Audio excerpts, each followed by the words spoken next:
Viongozi wa serikali wameukashifu upinzani kwa madai kwamba serikali inafanya miradi ya maendeleo katika eneo la Mbeere Kaskazini kama njia ya kumfanyia kampeni mgombea wa UDA katika kinyang'anyiro hicho.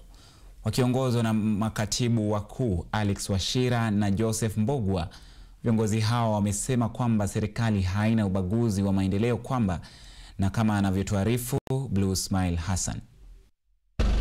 Wakiongea katika hafla ya uzinduzi wa mradi wa umeme mashinani katika wadi ya Munyenji huko Mbeere Kaskazini, makatibu wakuu wa serikali walikuwa na kazi ya kuitetea miradi ya serikali inayoendelea katika eneo hilo ambalo linatarajiwa kuwa na uchaguzi mdogo mnamo Novemba tarehe 27. Kwa hivyo si ati ni ya tunafanya hivi kwa sababu ya by-election, hapana.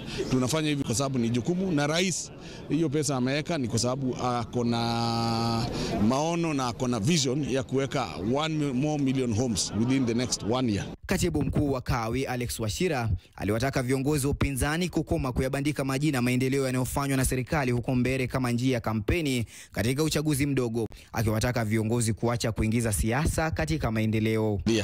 So basically ule mtu anajaribu kusema ya kwamba that tumeleta hii maendeleo kwa sababu ya by election anapotosha Wakenya, na hiyo ni porojo tupu. Wachira alisema kwamba miradi inayoendelea Mbeere Kaskazini ni sehemu ya miradi inayoendelea kote nchini, akisema kwamba serikali haina ubaguzi katika maendeleo.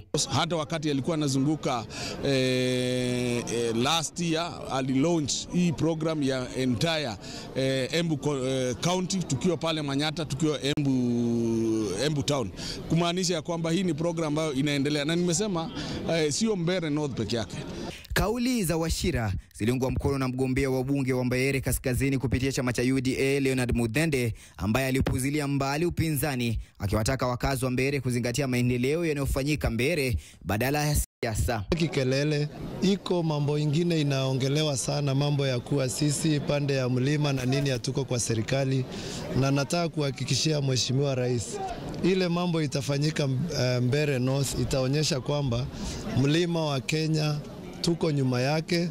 Katibu mkuu wa barabara Joseph Mbogwa naye aliushutumu upinzani kwa madai kuwa serikali imeshindwa kujenga barabara Gikuyari kuelekea Kirie. Kwenda Ishara pia nayo inaanzishwa, tumeadvertise na tuna uhakika ya kwamba itaweza kukarabatiwa ndio iweze kuanzishwa ifikapo mwezi wa 11. Budget ni a moving document.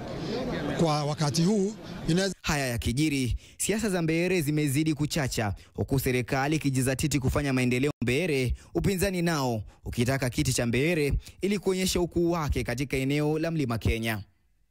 Blue Smile Hassan, Runinga.